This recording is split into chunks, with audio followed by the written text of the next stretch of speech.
part of the Press Play Podcast Network. Are you tired of struggling with dandruff, dryness, and harsh chemicals for your beautiful melanin skin? Well, look no further than Beyond Skin Deep, your ultimate solution for skin that's nourished, vibrant, and natural. Experience the transformation firsthand, just like I did. Say goodbye to dandruff in your beard and say hello to a healthier, more radiant you. What sets Beyond Skin Deep apart?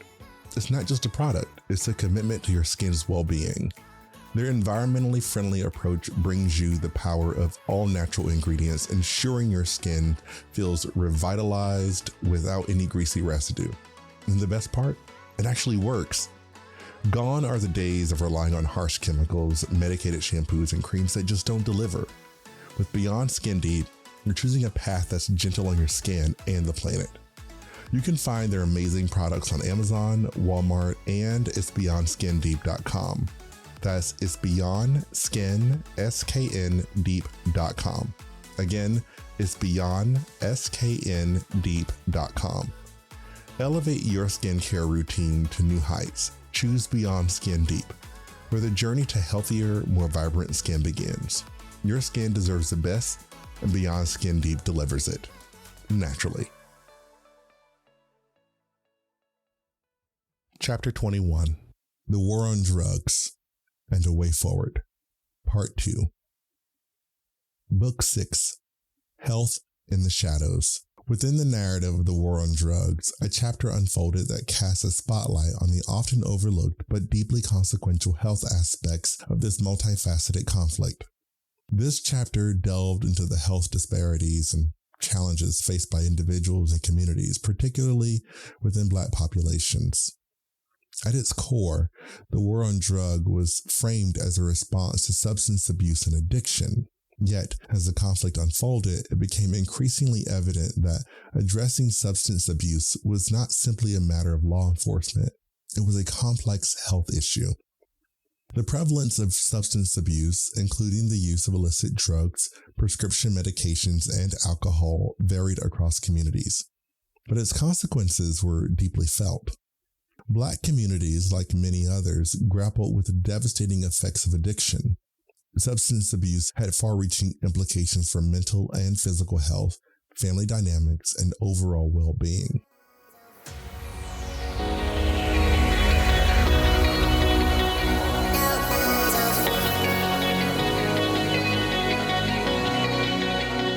From the Hyman blog and the Press Play Podcast Network, I'm JD Hyman. As a Black man living here in America, I am living proof that while all men were created equal, not all men are equal. We're here to dig into the American political system, explore and unearth experiences from the human condition, and be a catalyst for some hard conversations that need to be had. Conversations that demand to be had.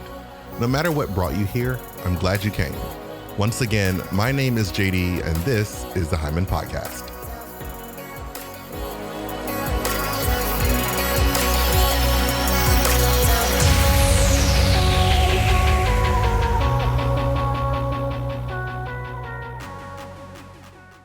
One of the central themes of this book was the limited access to healthcare and treatment services within Black communities. Disparities in healthcare access had long been a challenge, and the war on drugs exacerbated these inequities. Many individuals struggling with addiction often found themselves facing barriers to receiving the care they needed. The stigma surrounding substance abuse further hindered individuals from seeking help. Fear of legal consequences and societal judgment often prevented those in need from reaching out for support. This led to a vicious cycle in which individuals were caught in the throes of addiction without access to the resources necessary for recovery.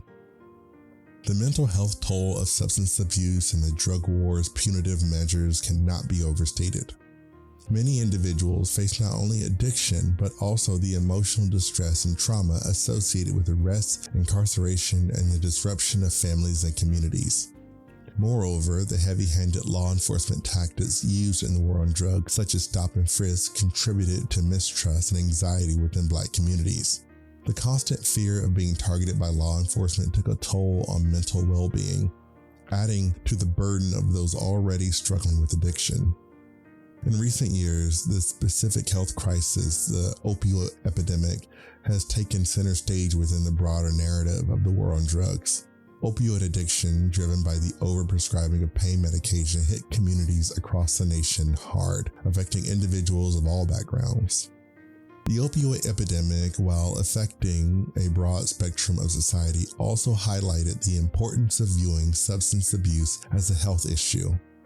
Efforts to address the crisis included harm reduction strategies, access to medication-assisted treatment, and increased availability of the overdose reversal drug naloxone. These approaches recognize the need for treating addiction as a medical condition, not solely as a criminal one. As this era unfolded, it became increasingly evident that addressing the health aspects of substance abuse was essential. Calls for a shift away from punitive measures and towards a health-centered approach to addiction treatment and prevention grew louder. Advocates emphasized the need for increased access to mental health care, addiction treatment programs, and harm reduction strategies. Advocates also underscored the interconnectedness of health, addiction, and the war on drugs.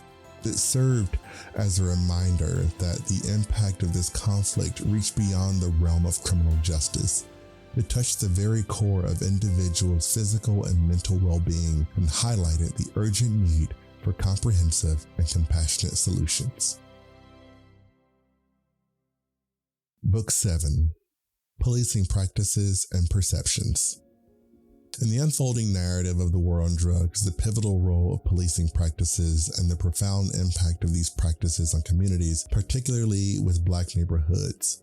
This chapter delves into the complex interplay between law enforcement strategies, perceptions of policing, and their consequences. The war on drugs brought about a significant shift in policing practices. Law enforcement agencies across the country adopted more aggressive tactics in their efforts to combat drug trafficking and use. These tactics often included widespread surveillance, drug task force, no-knock warrants, and as mentioned before, the stop and frisk operations. While these measures were framed as necessary for public safety and the eradication of drugs, they disproportionately targeted Black individuals and communities. Law enforcement operations fueled by racial profiling and biased perceptions often led to over-policing of neighborhoods with predominantly Black populations. Racial profiling, in which individuals are singled out by law enforcement based on their race or ethnicity, became a pervasive issue during the war on drug narrative. Black individuals were more likely to be stopped, searched, and arrested for drug offenses, even when there was no evidence of wrongdoing. The perception that Black individuals were more likely to be involved in drug-related activities perpetuated a cycle of discriminatory policing. These practices eroded trust between law enforcement agencies and Black communities, creating a profound sense of fear and resentment. Residents often felt that they were under constant surveillance, and encounters with police became fraught with anxiety and mistrust. The consequences of these policing practices extended beyond individual interactions with law enforcement. Communities experienced a sense of vulnerability and insecurity as residents felt that their neighborhoods were treated as battlegrounds in the war on drugs. The aggressive tactics employed by law enforcement, such as no-knock raids, could lead to dangerous and sometimes deadly confrontations. Innocent bystanders, including children, were sometimes caught in the crossfire, further intensifying the distress and anger within these communities. This point in history also marked a shift in perceptions of justice. As the drug war escalated, many within Black communities began to question whether the criminal justice system was fair and just. The stark disparities in arrests and sentencing, coupled with the perceived targeting by law enforcement, contributed to a deep-seated skepticism about the fairness of the legal system. Individuals who had been subjected to aggressive policing practices often felt that they had been denied their civil rights and were not treated with dignity and respect. This erosion of faith in the justice system had profound implications for community police relations and civic engagement. The need for reform in policing practices became increasingly evident. Advocates and activists within Black communities, along with their allies, called for an end to racial profiling, a reevaluation of drug enforcement strategies, and a greater transparency and accountability in law enforcement. The evidence of the complexity of the war on drugs and its impact on perceptions of justice and policing were no longer hiding behind the auspices of political tyranny.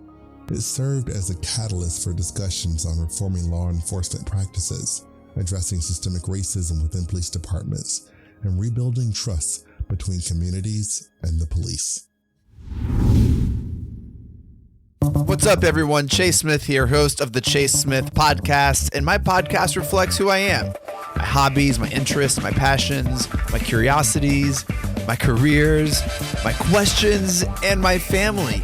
I'll spend time talking about all types of sports, movies, TV shows, trending news stories, and other cultural events, and even faith. This is who I am, and I hope I can get to know you as well. Join me on the Chase Smith podcast, and let's have some thought-provoking conversations, only on the Press Play Podcast Network. Hello, Brooks here with the Books with Brooks monthly book club podcast. Here's how Books with Brooks works. We read one book a month, and then we talk about it. Classics like Stephen King's The Shining, debut novels like We Are the Brennans by Tracy Lang, and tons of other compelling, life-changing stories, one book and 1 month at a time. So come read along with us and then listen in. Welcome everyone to Podcast 616, the official podcast of Earth 616. I am your host, Damon Royster, and I am inviting you to listen and subscribe to this Marvel Cinematic Universe podcast. On Podcast 616, we gather some of today's greatest comedians, writers, and actors to dive deep into all things Marvel, like comic book history and lore, all the interconnected superhero storylines, and of course, who's hot and who's not in the MCU. Honestly, why aren't you listening right now? You have the power to listen to Podcast 616. And as we always say, with great power comes even greater responsibility. Listen and subscribe to Podcast 616 wherever you get your podcasts. Book 8, Crime and Violence in the Shadows. As the war on drugs continued to unfold, a new narrative emerged, bringing to the forefront the intertwined issues of crime and violence within communities, particularly those heavily impacted by the drug war. It was during this time that we could explore how drug trade and aggressive law enforcement tactics contributed to an environment marked by criminality and danger. Central to this point was the role of the illegal drug trade. The war on drugs aimed to disrupt drug trafficking networks and reduce drug-related crimes, but in many instances, it had unintended consequences.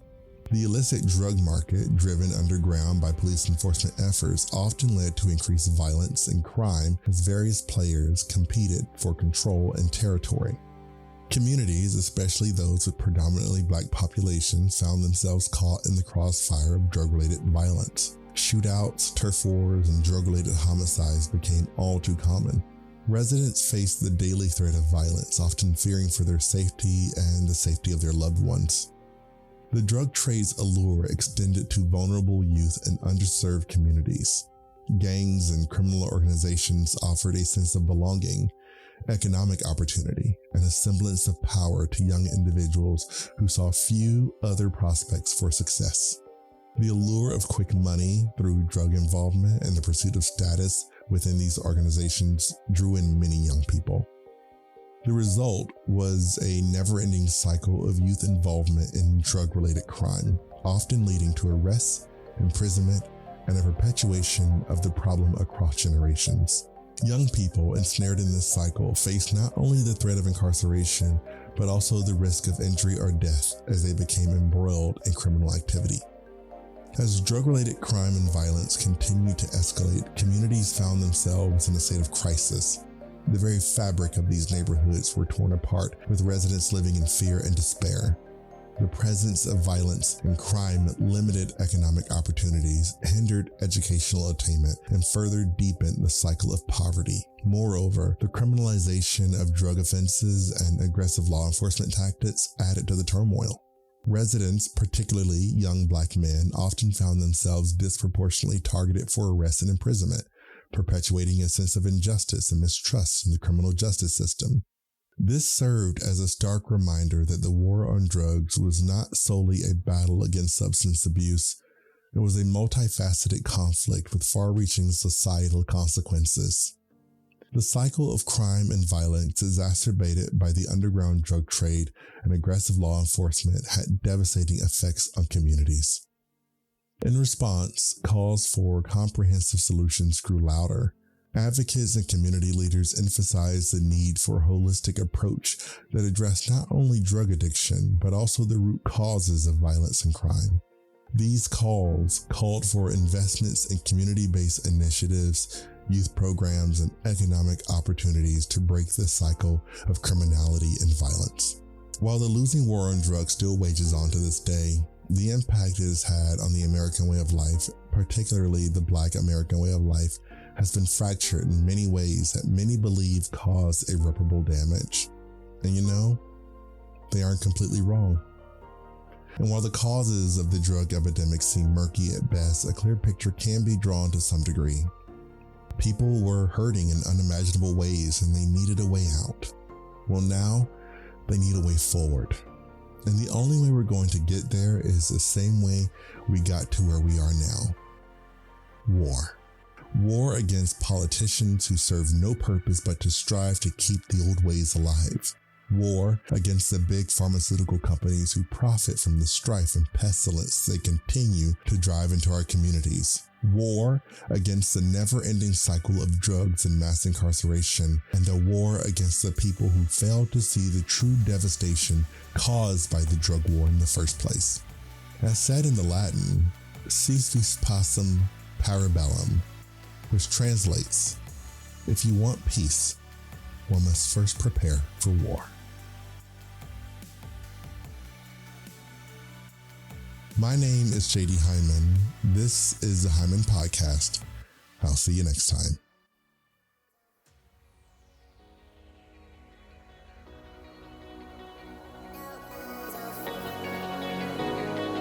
The Hyman Podcast was written, edited, and produced by myself. Share with guests Whitney Hall and Mary Louise Layton co-produce and research. Cover art and branding by Kevin Aki. The theme music was composed and produced by Jim Yosef with additional music license from Epidemic Sound. The Hyman Podcast is a production of the Press Play Podcast Network. Press Play is staffed by Chase Smith, our CEO and fearless leader. I serve as Chief Operating Officer, and Brooks May is the Chief Creative Officer. To learn more about the network, sponsorships, guest appearances, or if you're interested in launching your own podcast on our network, visit us on the web at www.pressplaypodcast.com. To learn more about this podcast, our mission and vision, or for sponsorship information, please visit us on the web at www.jdhyman.com.